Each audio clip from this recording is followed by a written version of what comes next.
All right, everybody, welcome to another episode of the Motor City Metrics podcast here as we're simulcasting both on the Tiger Mining Report and our channel.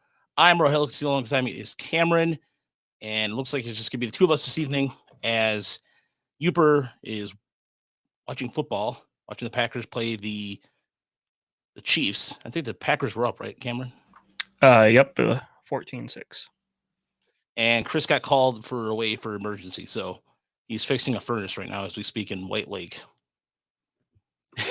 Just Yooper was like, yeah, I mean, the Packers will probably get beat pretty badly, so I'll probably be able to join. And then now they're winning 14-6 at almost half, so yeah, good for the Packers, I guess. Yeah, good for the Packers. They love showing that he's actually a legitimate quarterback. But plenty to get to this evening. Plenty to get to, as Jim Leland is now going into the Hall of Fame. He's got one of the most epic rants we'll probably play here in just a few. We're going to talk about AJ Hinch staying for 1,000 wins for the Tigers. He is a University of Michigan fan. We'll get to see why. And we get also have some audio and video from the Kenta Maeda interview, or excuse me, the press conference that he did. So, but yeah, Jim Leland, that is a huge congratulations to him. It's a well-deserved honor. And it's one of those things where, you know, Camrin, there was Lucido Gaston in there. There was a couple other guys who deserve it, but Leland has definitely his impact. I mean, he's the same guy who was able to shut down Barry Bonds. I mean, he's handled a lot of superstars in his lifetime. Yeah, first off, I'm disappointed that Lou Piniella didn't get in. I think Lou and Jim should both be in. But, I mean, Jim's deserving. He's you can't tell the story of baseball managers without mentioning Jim. I mean, the Pirates haven't sniffed the postseason. Well, sorry, they haven't sniffed the World Series since Jim Leland was manager. And then all the personalities he was able to manage throughout his career. I mean, he's one of the best. Yeah, no, he is one of the best. And this is probably, I mean, outside of, there's a lot of things that Jim Leland does very well. And I got a chance to talk to him in spring training. Yeah, so where are you from? And I said, I was Tiger Mining Report. And this is during when the Tigers took on Tampa, or excuse me, in Tampa against the Yankees. And it was just like, oh, sounds like good. Congratulations. Like I said, seeing him all the time in Toledo as just getting there, complaining about Matt Manning not throwing his fast slider enough. And of course, this is what I wanted to play because this needs to be heard. Warning, there is swearing. So if you cannot handle swearing, then I'm sorry, but I'm just giving you a heads up. There's swearing in this rant. You've been warned. Turn away.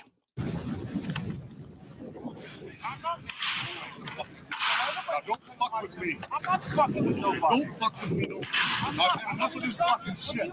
I'm in it because I'm the fucking manager of this fucking team. That's fine, man. If you don't want to be here, get your fucking ass out. I'll do it. I'm going to do it. I don't give I'll get it.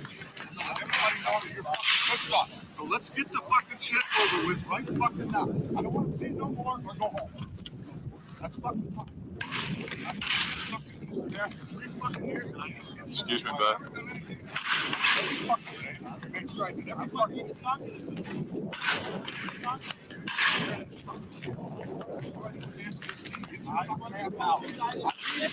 serious. I'm not gonna put this fucking shit up. But I do know one thing. I am the goddamn manager, and I'm going to run this goddamn team. So there's a few things there. I think that's right after Barry Bonds was coming off his MVP season. So imagine laying it on thick to your MVP, Barry Bonds, and then it's not like Barry Bonds disrespected Jim Leland. He disrespected Bill Verdon, I think. Yeah, that's correct. And it was Jim sticking up for another coach. It's not. He wasn't even disrespectful to Jim. He's disrespectful to another coach. And I mean, I think that says everything you need to say about Jim Leland. Yeah, he was very loyal, and he was very loyal to his coaches and a lot of his players. His players loved playing for him, and it was evident too when he retired. And Connor ask, wasn't he in a contract year? I believe that was the year before his contract year. It could be a contract year. It would have been arbitration. Arbitration. Okay, yeah, because he was a free agent. What, 92? He was signed. Yep, 92. He won an MVP and then went to the Giants. Yeah, the Pirates suffer from the same issue the Tigers did, which was they just really didn't have a lights out guy on the bullpen. They had a really good bullpen. Stan Belinda, there's a couple guys in there. They had more of a bullpen by committee, but it wasn't a really guy with the wipeout stuff. So, but let's get into. We'll talk winter meetings here. The Tigers, or excuse me, as we speak, winter meetings kick off technically tomorrow, but I've seen the dates where it starts today. It's supposed to be a lot of frenzy. We'll see what happens here with Shohei Ohtani. And there's going to be also whether the Tigers get a third baseman or not, or get another pitcher. We'll see. There's a lot of variables. And Mike Doyle in our chat said go get Ty Glass now and a third baseman from Houston. That would be ideal. I mean, there's a lot of things the Tigers can do. We'll get to that. But I wanted to play, so I was able to have some time this evening. And first and foremost, too, I want to thank everybody who reached out to me based off. My wife is recovering well. She is like Wolverine from X-Men. You wouldn't know she had a tumor removed from her brain less than a week ago. And she's recovering well. She is couch bound and running around like that's why I was a little late. I've been running around, and Sundays are usually reserved for bowling. So it's nice to get out of the house, but at the same time, she's recovering well, so she'll be back up at him in a few weeks. So, but that being said, though, there is, like I said, I had a time to get some video, and I wanted to play a little bit of what Tiger fans should expect from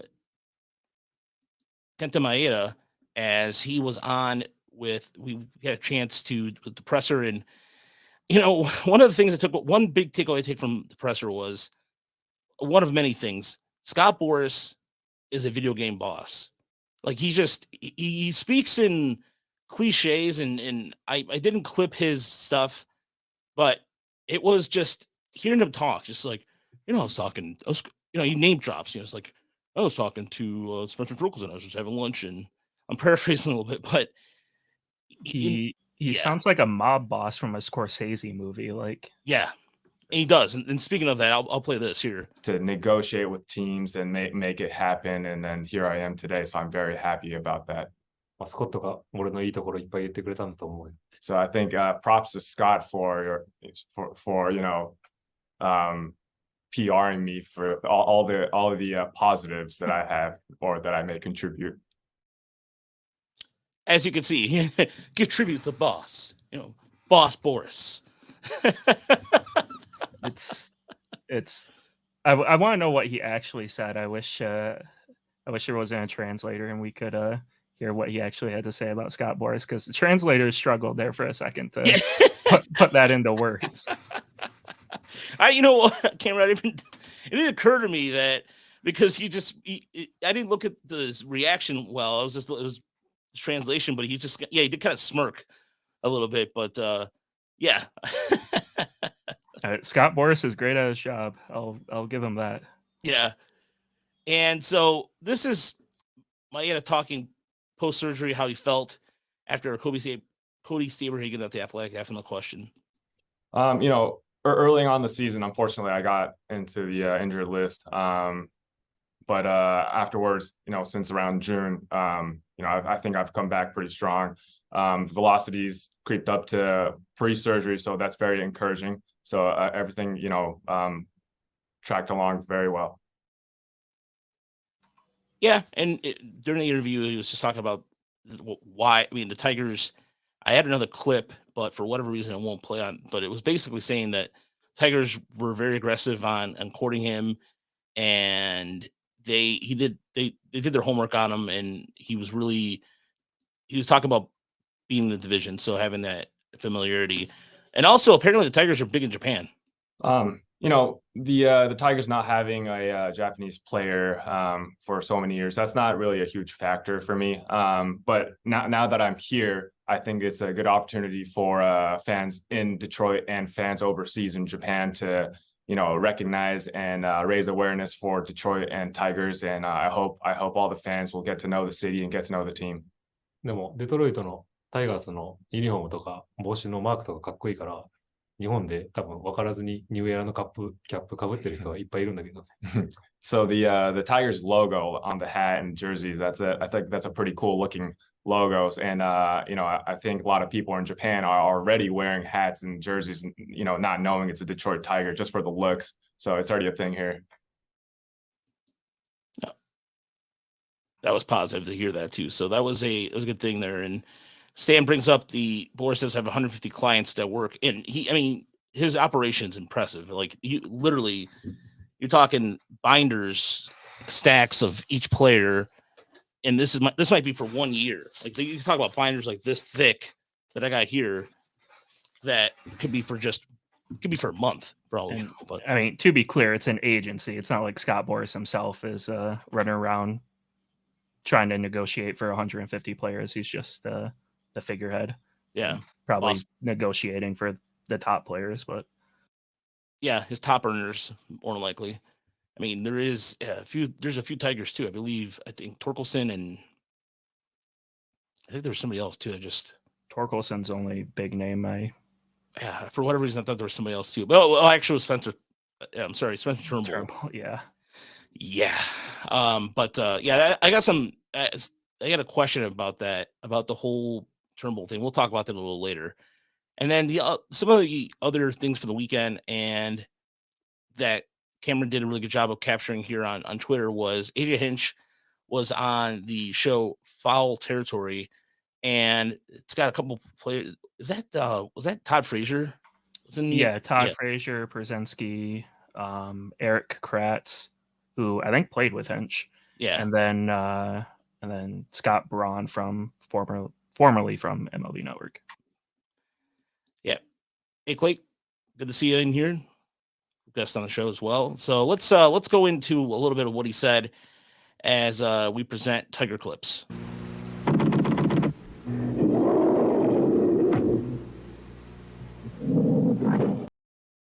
He becomes even a better hitter. Maybe the power's a little zapped, or maybe he's not, going to play 150 plus games, but the at-bat quality is legit. He was nasty from coming off the injury, going through the end of the season, and we have a really young rotation. We have some innings questions going into next season, but he still misses bats. He knows how to pitch. We have a couple guys on our team that have some history with him back to his Dodger days. I actually drove him around when I was in Houston. When he was coming over to sign from Japan, I spent a day with him, and he's just a legit dude who can adapt to the style of pitching that he needs to. Big ballpark, good outfield defense. He still misses bats when he doesn't give up fly balls. It's like a perfect match for us.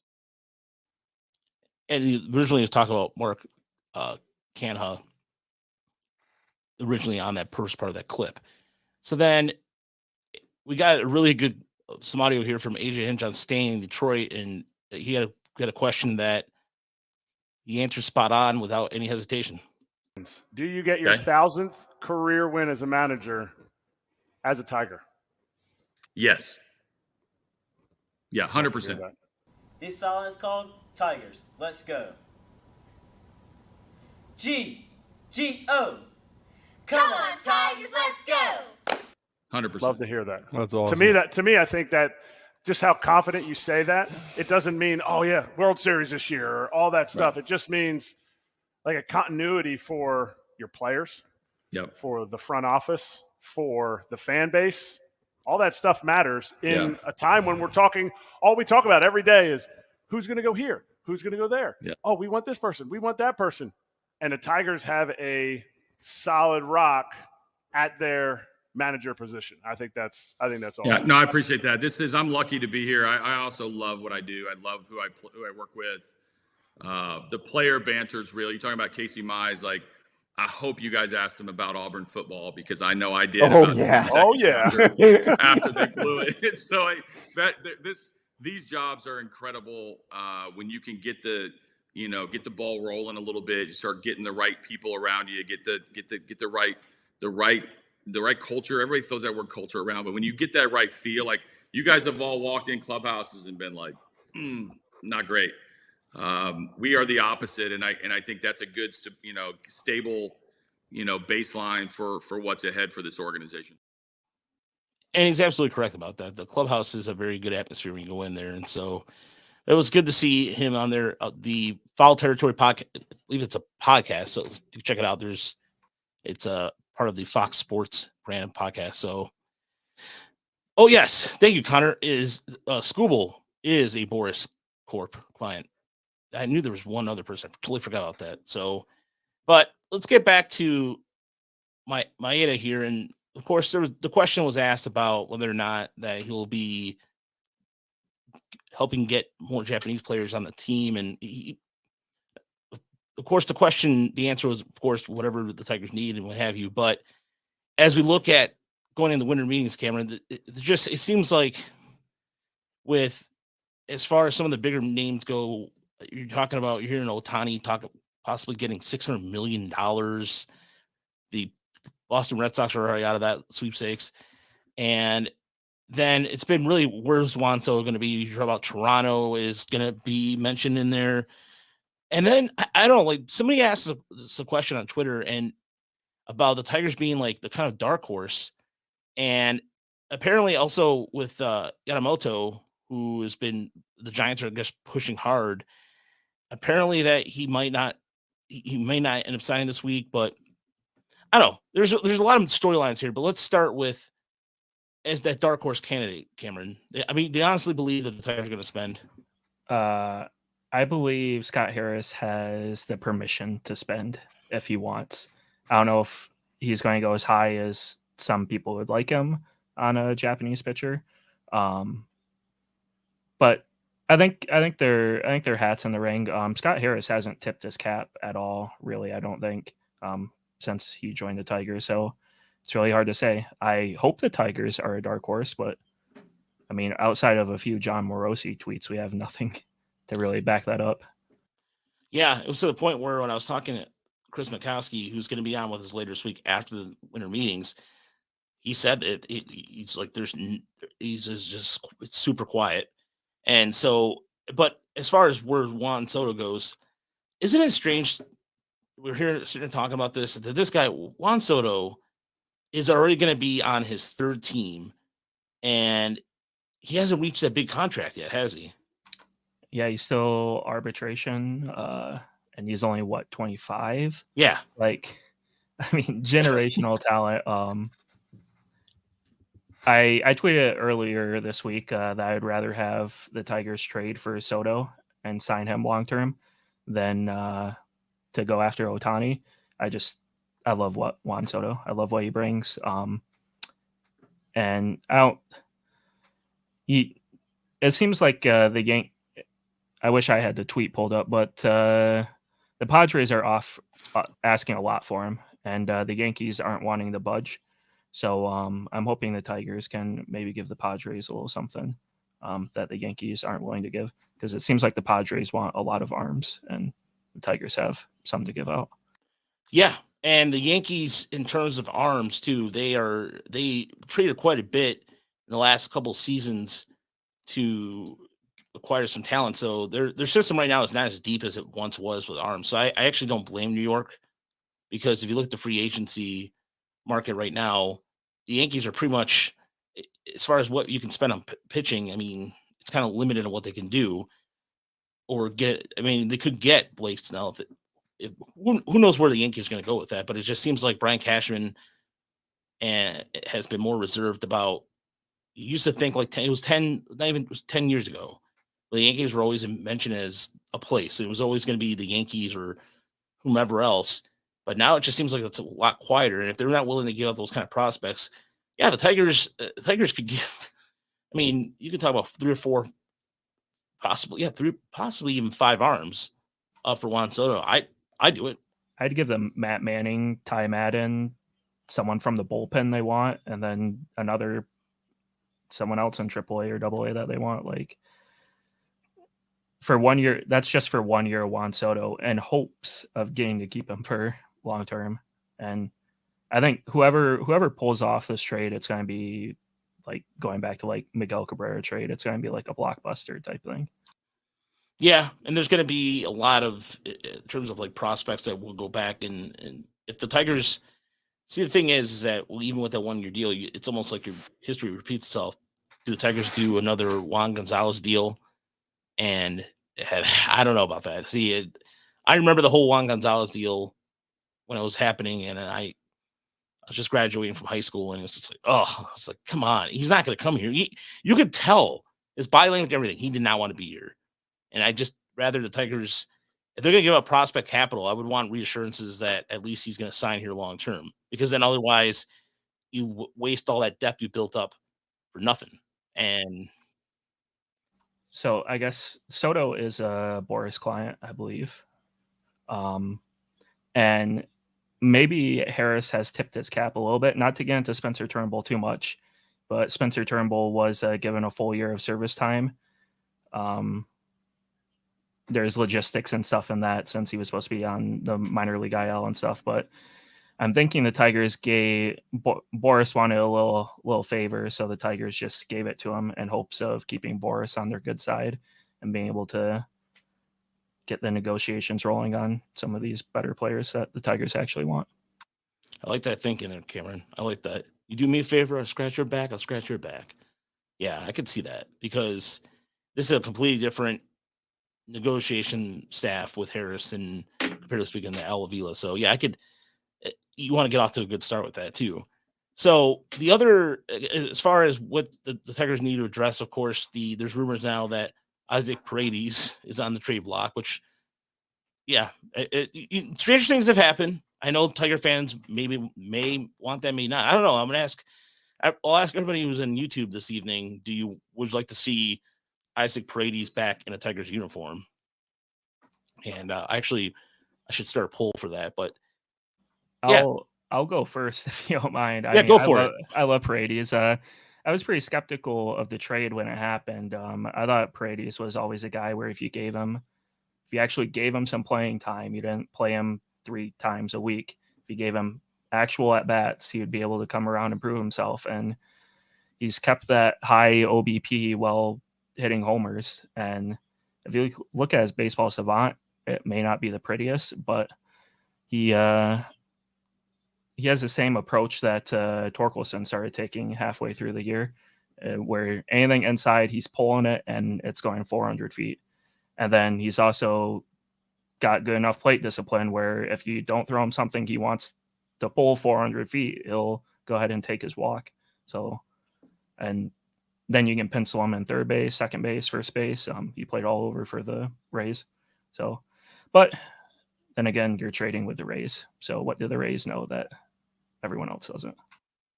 Yeah. And in certain cases, the Tigers, there's some people that could be still involved with the Tigers that know something about Paredes too. There's a couple stories that I heard around there too. And yeah, and Tyler brings up a good point in our YouTube chat here, is that Paredes has also benefited from that very short porch at the Trop in left field. Definitely. I did look at his X home runs. And if he played every game at Comerica Park, he'd have 30 home runs last year, one less than what he actually had.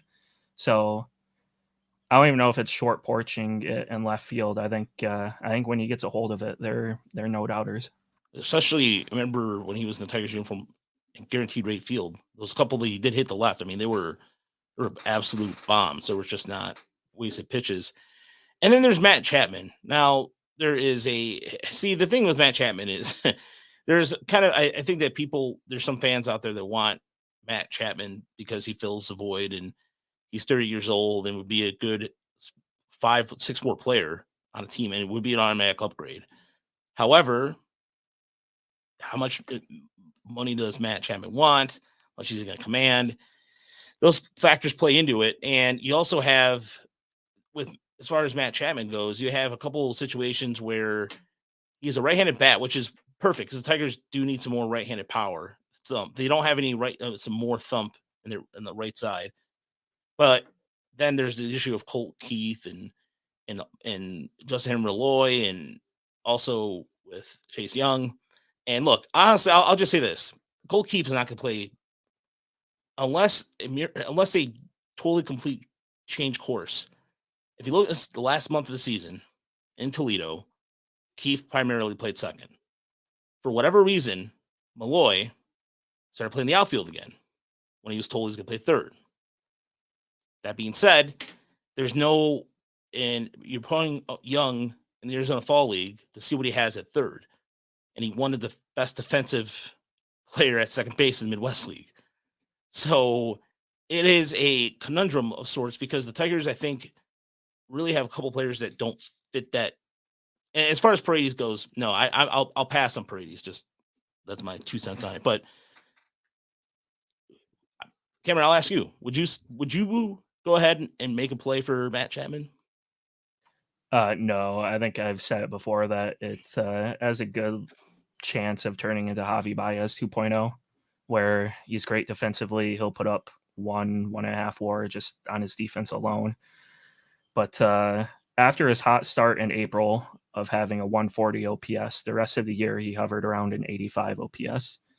And then just browsing the Blue Jays subreddit, a lot of people were upset when he came up in clutch situations.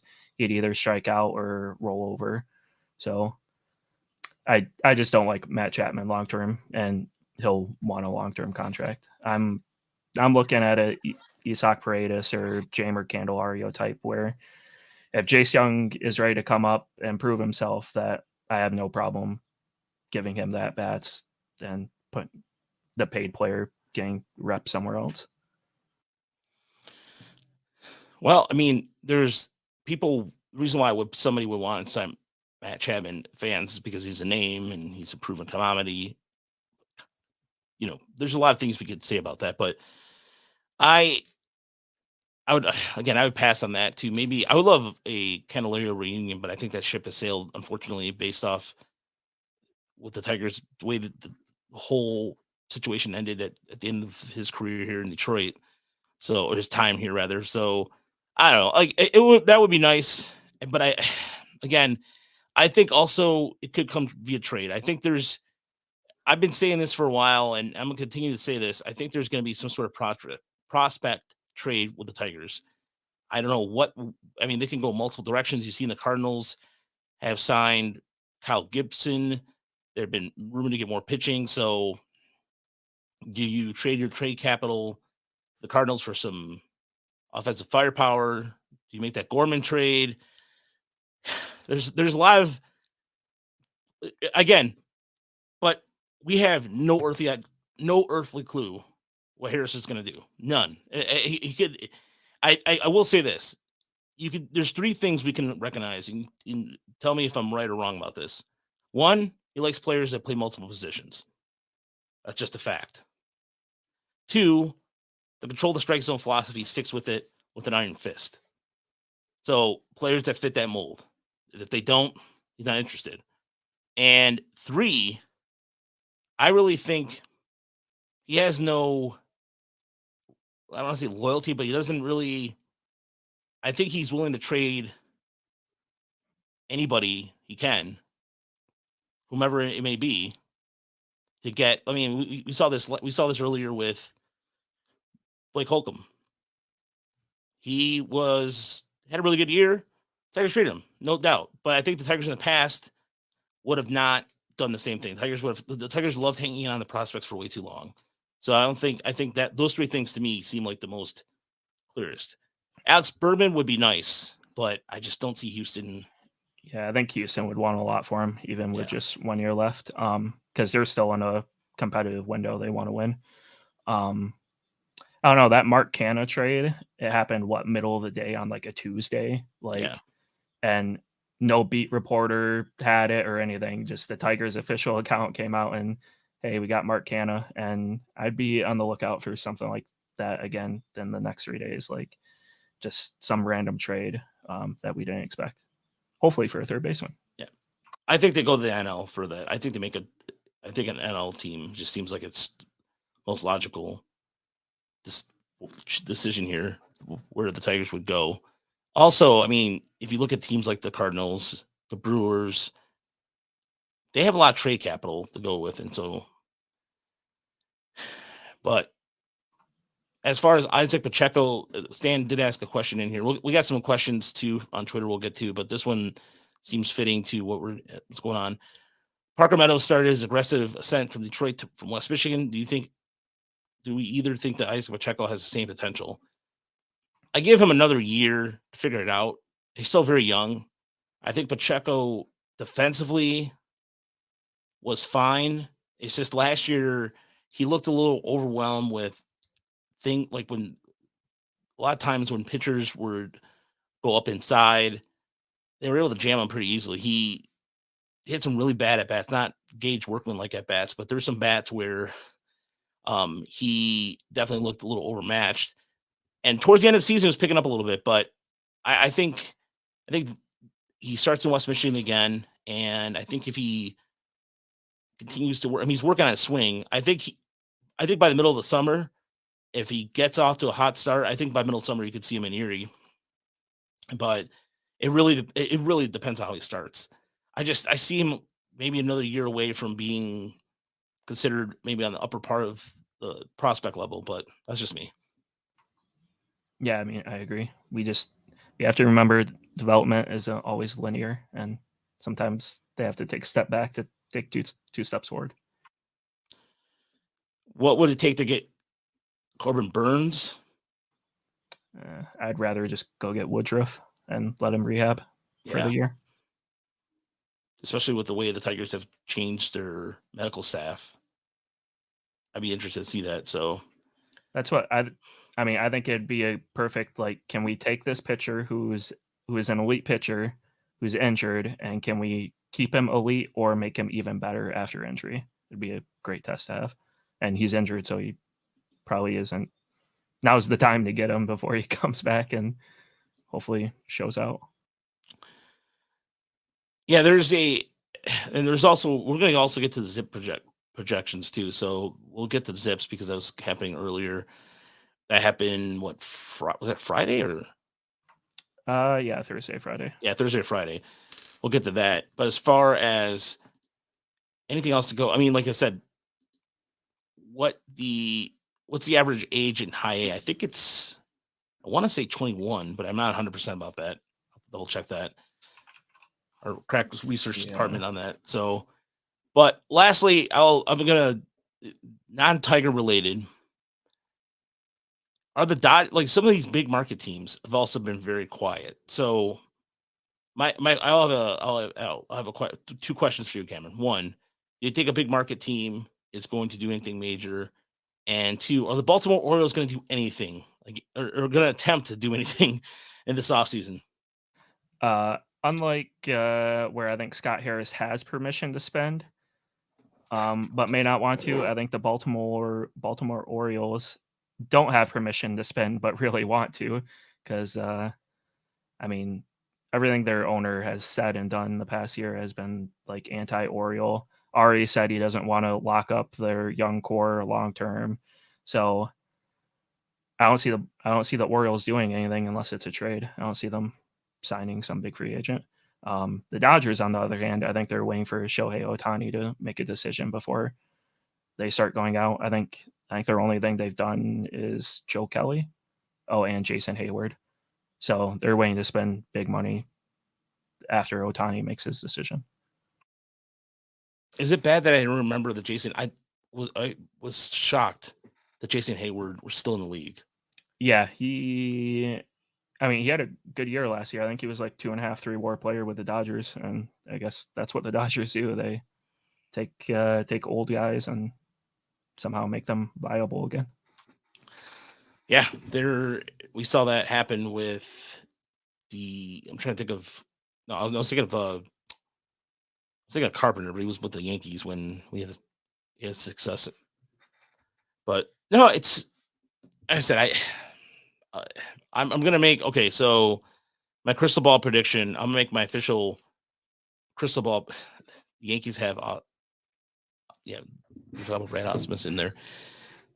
All right, so my crystal ball prediction, I'm gonna say the Tigers make a trade and sign at least one player.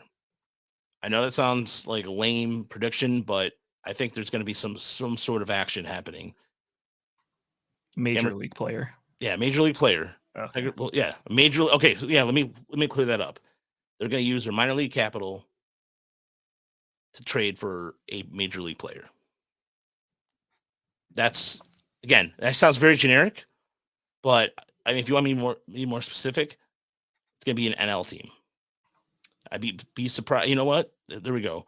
Bring us like Shota Yamada would be awesome. Would be awesome. That I would love that. That would be Connor. Look right here, dude. That is what I want. I would love for that to happen because there's been rumors the Tigers are pursuing him really hard.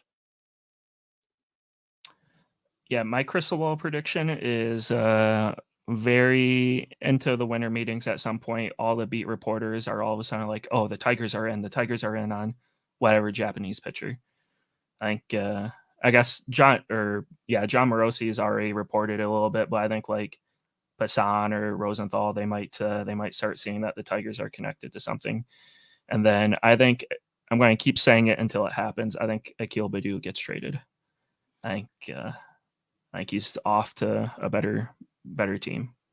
I like B. Foss is actually spot on about this too. Good call, dude. I forgot about that. He's talking about Ty Madden being a lot of mock trades. That is good call. Definitely good call. You could definitely see that happening. Madden had a really good year. He had a really good end to the season at Erie and was money.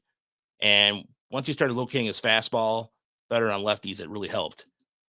Yamamoto, Broder, yeah. Look, the dream is Yamamoto, but I just see him going to San Francisco or some big market like that. I would love for that to happen, but this right here, actually, this isn't bad either from Tyler. Sign Shota, Jordan Hicks, trade for J.D. Davis, and sign a lefty reliever. I will say Tyler has been on the J.D. Davis train, conducting that train for a long time now. There's no way Scott Harris is that active during the winter meetings. Yeah. I mean, I think one trade drains him. I mean, you saw him during the whole trade deadline when it didn't happen, and you just saw him like just look a little pale on that. So there's a GM now, so hopefully. Yeah. What's bad is I can't remember his name off the top of my head right now. John Greenberg. Jeff, I think it's Jeff Greenberg. Okay. I believe it is. Look, I'd like to trade. Yeah, the Baddoo to the New York does feel like a good fit. It does. So there's a lot of things that could happen this week. But if you guys your crystal ball predictions on the YouTube chat, please leave them there. Broder, give me come on. Oh, and I have something for. This is for what for Michigan fans, by the way. I didn't say this, but AJ Hinch had a message for the state of Michigan. Real quick, so you Michigan or Michigan State fan, football wise now? Man, you are this. So you're going to get me hated by half. Well, you can. Hey, you just go with no comment. You can say no comment. So no, I'm not going to no comment. You kidding me? I'll give you a good comment. So my first day on the job as a Tigers manager 3 years ago was Michigan State Day, and they asked me that like, hey, who's going to win now?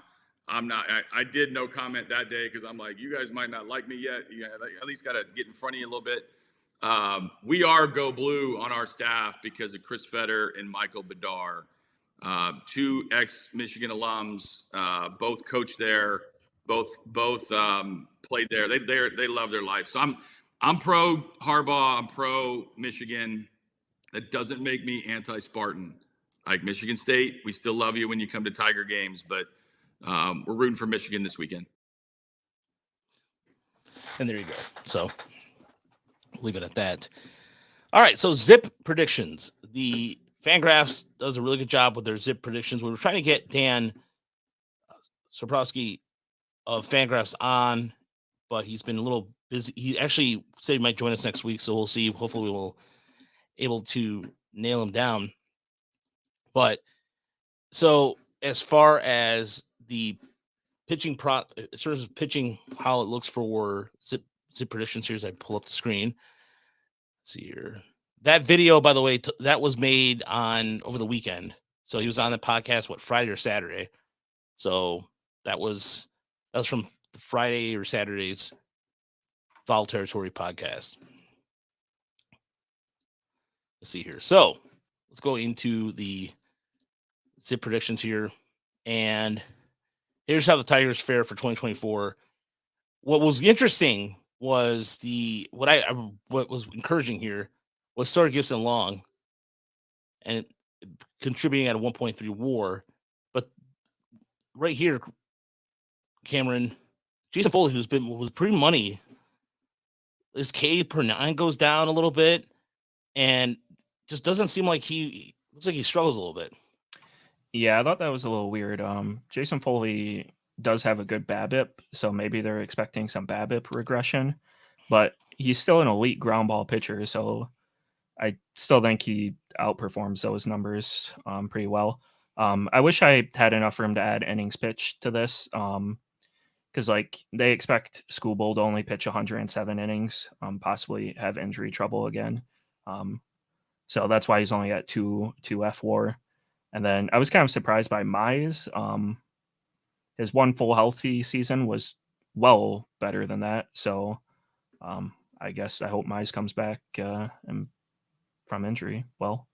But yeah, I think Zimborski even said that this is a high ceiling pitching staff. So I think he himself expects them to allow them to outperform these numbers.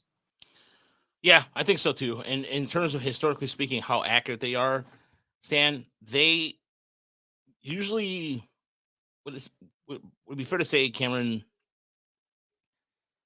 They're the projections I like the most. I don't want to say they're on the money, but I think they're the most realistic. Yeah, I was gonna say realistic, and something that you can not exactly hang your hat or exactly count on per se, but they are pretty close most of the time. So, but it is a fun exercise to always look at too, because Fangraphs does a really good job with their data. And so we go into the hitters, and here's how the Tigers were fared here. Riley Green hitting 268, 336, and 438 with an OPS plus of 115. I like that. Spencer Wilson taking another step forward. Kerry Carpenter taking a little. Also, you got to consider though FWAR. There's a factor playing the field, correct? With FWAR. Yeah, they'll hit people pretty hard for their defense with Fangraphs. So, and then you see Justin Malloy up here, and this seems to me pretty accurate. All things considering, I think there's gonna be an adjustment for him. The Parker Meadows one looks kind of So, as far as predictions go, Stan, in terms of division predictions, I don't think anybody. I want to see one. I want to see one website that gets that right consistently. And yeah, Zips they were pretty spot on in 22 for the Tigers, but 23 they had the Tigers 4th, right above KC, and then Chicago ended up being way worse than they expected. So the win-loss totals are always a crapshoot, in my opinion. Yeah, I will concur with that. And yeah, so that's how some of the hitters will fare for the Tigers. I think what's promising on that list too was, as far as production goes, I mean, Javier Baez, it's the 236 doesn't look good, but I think that the glove will play well. But again, what's encouraging is what you see from Mark. They expect Mark Canha to be just as good as Kerry Carpenter with the bat, which we'll see. I mean, the Baez thing, at least he's 20 points higher in OPS plus. The thing that surprised me is they expect Jake Rogers to regress immensely. I think Rogers ended with a 98 OPS plus, but had 21 homers. I guess Rogers lives and dies by the strikeouts, but I don't see him striking out that much to bring his OPS down by 15, 20 points. Yeah. I mean, he's supposed to be he's supposed to be working on that this offseason. So again, if anything's a little better than what he did a little bit in just micro improvements, be fine. And yes, Todd, I was avoiding bringing him up because you look at the numbers and it's just like, boy, but 4 more years. He I think he'll be better this year just for the fact that he'll get to bat 7th in the lineup. He doesn't have to try and worry about carrying Torkelson and Green and hitting in the middle and trying to be productive. He can just do his thing in the bottom of the lineup, and then we already know he's valuable in the field. So I'm expecting a 2-WAR season. People forget that he is actually, for all the complaining about the former years and all the bitching, he does have a good glove. And again, honest question, who's going to replace him at short right now, eternally? They have no options. I mean, you can talk about me with Eddie's Leonard, but I never see him more in the outfield. And shortstop wise, he made a couple. I went back and double checked some of his numbers in Toledo in terms of playing the field. There's some little bit of struggles there in playing the field, but I do. So Tyler brings up a really good idea here with Yohan Moncada remaining contract for the next 2 years to hold things down.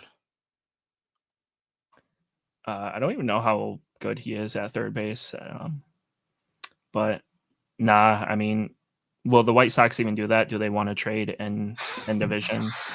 And then I think Young is closer than we expect. Again, I think part of the foul territory interview, Hinch even said, like, we're not going to sign players that will block our young prospects, hinting they're not going to block Colt Keith and Jace Young. So I think they're really just looking for someone who can play the position for 80 games until Jace Young is hopefully ready. So there again, yeah, I think that if the Tigers do make a trade, it's going to be if it's going to make a trade for a positional player, it's going to be somebody who's going to fulfill a void that definitely needs to be in terms of just a long-term position player. I think that's where they're going to add, and they're going to try to add players that can help them long-term too. So if they're going to invest their trading their prospect capital, I just see that happening where, as far as getting a player back, the Tigers that fits that Scott Harris mold. I think they have to feel confident in like their third base that they want long term. I don't think you're confident with Yohan Moncada. I mean, I think he's been worse and worse the past 3 years. Like, he isn't improving, and he's still relatively young. So to see him drop off like he has the past few years doesn't give me hope for his future. Yeah, and Moncada too. Don't correct me. I sometimes see him struggle with like the routine play. Just like a routine ground ball, it just seems like there's a mental error where he just doesn't field it cleanly. And then every once in a while, he'll make a really good play where you're like, damn. But I think some of the and Stan brings up a good point about the poisoned locker environment. I think goes the whole White Sox organization as a whole is a mess.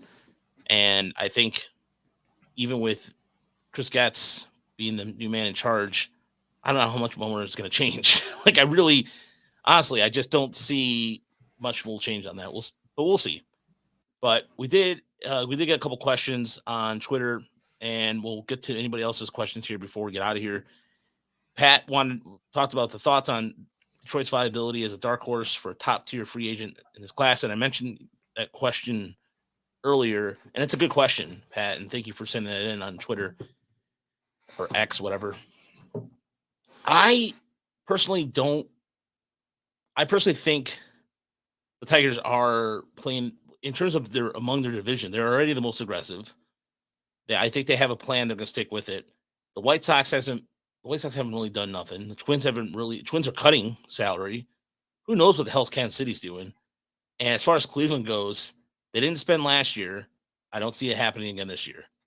I mean, they got Josh Bell at the time, but that was more of a trade. Was that a trade? I believe. No, it was a signing, but they got rid of him already. So yeah.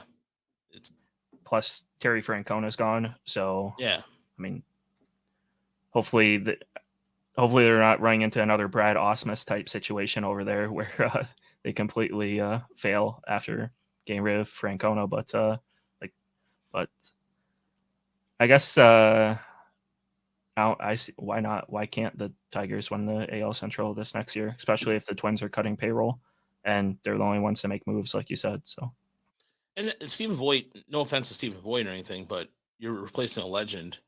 And yeah, you're right. I could totally see the Brad Ausmus effect going in there in the Cleveland. I mean, Cleveland, Terry Francona, you talk about how they say, like, sometimes you hear when people say managers don't make a difference. Francona did. He got the most out of everybody, every position he had. And so, yeah, the fact they won't spend either doesn't help Cleveland ending the offseason. From Deadly Ninja Bees, will the Tigers add any bats, or are we gambling on rookies to fill a couple spots? And 2, what are you guys watching for the next 116 days? Don't say the Pistons.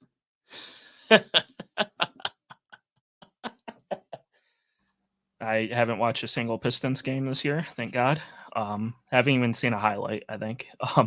In terms of, I think they'll add one more vet bat that doesn't get anyone excited, but yeah, they'll add another vet bat. I think in terms of adding a bat, I think it'll come via trade. And as far as Pistons go, yeah, I'm with you, Cameron. I haven't watched a single clip. Look, I've been covering the Tigers here for the last decade. I've been watching Tigers baseball all my life. And the good part of the 90s, they were bad. I don't want to watch another. Can't do it. I can't do it. And I've been watching the Wings. Actually, I've been watching the Red Wings here and there. But really, what I've been watching a lot of has been just movies I haven't seen. Like, I always make a point to jot down movies or shows that I missed during summertime, because during the summertime, I rarely watch TV. I'm either at a game or writing about the game or doing something. Yeah, so there's more likely I'll be working on a top 30 list here shortly for the Tiger Mining Report. So I'll be working on that. Let's see. I'm actually traveling. I think in February I'm supposed to go to Tacoma for my day job. So we'll see. But other than that, yeah, my 116 days. The Lions are 9-3. So I'll probably enjoy some football. Michigan's playing the Rose Bowl against Alabama, which will get smoked. Let's not mince words here, because that's what's going to happen. So, I know there's also, what else is going on? If you need TV recommendations, just hit me up on Twitter. I got hundreds. I watch too much TV. Yeah, you know what? I haven't watched yet the Righteous Gemstones yet. I haven't watched the new season, so I'm behind on that. And yeah, there's a lot to get to. So I just watched the Little Richard documentary on HBO Max. Or Max now, whatever that was. It was pretty good. And I've been watching a show called American Monster. So that was, yeah. So I got plenty. Yeah, I got plenty to get to with that as well. From Brooke Haymaker, are the Winter Meetings used to push previous talked about trades to the finish line, or is this more of a place where deals are created out of thin air? Brock, that's a very good question. I think it's a little bit of column A and column B. I think that there are deals that do come out of thin air, but there's also maybe they're revisiting a talk that they had before. We saw this a couple times where, and I will say there's one thing about Harris too, Cameron. I forgot to mention this. There's certain players they have earmarked that they like. I mean, what happened with the trade, the Phillies, when the trading for their infield prospect, and I'm trying to remember, I'm drawing a blank now. Last name Lee. That's all. Lee. Yeah, for Lee. They liked Lee, and they inquired about him before during the whole Nick Maton deal. So they might have a couple guys that they're already kind of looking at too. Billy's Bible Mockers. I can't wait to watch that show. The last season, the way Eric Andre dies in that show is phenomenal. I love that show. I love anything that the whole cast is fantastic. Anyway, neither here nor there. But yeah, I think it's a little bit of column A, column B with that. So it's just a place where everyone is at one time. So I think you have a mixture of both, because you have all parties there to talk about things. Yeah. By the way, one last Righteous Gemstones reference. My back. I say that all the time. It's a constant. My brother and I say it to each other all the time. What's wrong today? My back. All right. Anyway. So as far as what is left to talk about here, I mean, there's yeah, so kick it off tomorrow. Will be, if any breaking news happens, we'll be all over it. And then as far as this week goes, when we'll be talking hopefully to Chris McCoskey at the end of the week, towards the end of the winter meeting. So we'll recap that. If any action happens, like I said, we'll be on top of it. And I'm trying to think of what else. And I hope there is. I really hope there is, because I would like for the Tigers to continue this building this momentum of acquiring players, building out roster. The Jason Benintendi stuff has been good. There's a lot of good news involved in the Tigers. And it's not just us blowing smoke up people's butts. It's legit. It's almost like they've been building a puzzle, and we're finally getting towards the end of the puzzle where we're seeing where everything fits in together. And last winter meetings was just Joe Jimenez for Justin Henry Malloy. So I'm just hoping maybe something bigger than that to talk about this year. Yeah. And like I said, we'll keep you posted and we'll let you know what's going on. As far as the minor league report goes, we'll start our rankings of the top 30 re-rankings. And by the end of the month, we will also have our new top 30 for sure. And we did the top 5 games of the minor league season. Number 4 is going to drop in this week. But number 5 was Lakeland coming back, almost beating Bradenton in a wild game where Bradenton at one point was up 14-0. And the Flying Tigers stormed all the way back. So a lot of people think the Tigers are going to win the division this year. We'll see. Again, crystal ball predictions. I think this week will be a big indication of how it fares. We'll see how it goes. So, I think they're a little bullish on Keith and prospects, but we can talk about that another time. So, thank you for watching us this evening live. We appreciate it. And if you're listening at home on the podcast, please leave us a review and let us know what you think. And also, please, if you want to, we have a PayPal link on our description. If you like donating a few bucks to the show, it's going towards spring training because we have to start thinking about that and costs for next year. So, and if you go to our minor league report site, there's something you can buy shirts, anything that you can do to support the site. We really appreciate it. So thank you so much for watching. And for myself and Camrin, do you have any final words, Camrin? Packers are still somehow winning. Wow. Yeah. Wow. 21-19. Good night for Yoop. Yeah, good night for you. But yeah, Patrick Mahomes sounds more and more like a Muppet character every time I hear him talk. Yeah, Whoa! I've had enough of his commercials. Whoa! Wait a minute here. All right. Breaking news here: Braves just acquired Jared Kelenic. Man, dude, Atlanta's a machine. Wow. What are the Mariners doing? I guess Jared Kelenic, he had a great first half and kind of tapered off during the second half, but Suarez, now Kelenic, I mean, your competitive windows right now, what the heck? Yeah, I mean, I know Justin Hollander is the Mariners GM now, but is Jerry DePito still making the trades or? No idea. Oh, wow. All right. So on that note, that's a good way to end the podcast. But like I said, if anything Tiger related, we'll let you know. Have a good week, everybody. We'll talk to you soon.